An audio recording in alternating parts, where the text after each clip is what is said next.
ہوتا ہے۔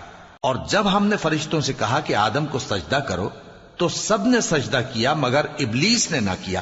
بولا کہ بھلا میں ایسے شخص کو سجدہ کروں جس کو تو نے مٹی سے پیدا کیا ہے۔ اور ازراہ طنز کہنے لگا کہ دیکھ تو یہی وہ ہے جسے تو نے مجھ پر فضیلت دی ہے، اگر تو مجھ کو قیامت کے دن تک کی مہلت دے تو میں تھوڑے سے شخصوں کے سوا اس کی تمام اولاد کی جڑ کاٹتا رہوں گا۔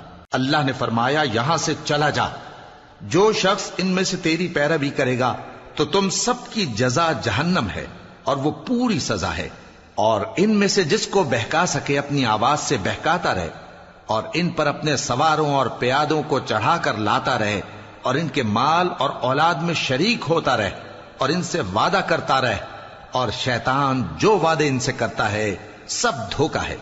جو میرے مخلص بندے ہیں ان پر تیرا کچھ زور نہیں، اور اے پیغمبر تمہارا پروردگار کارساز کافی ہے۔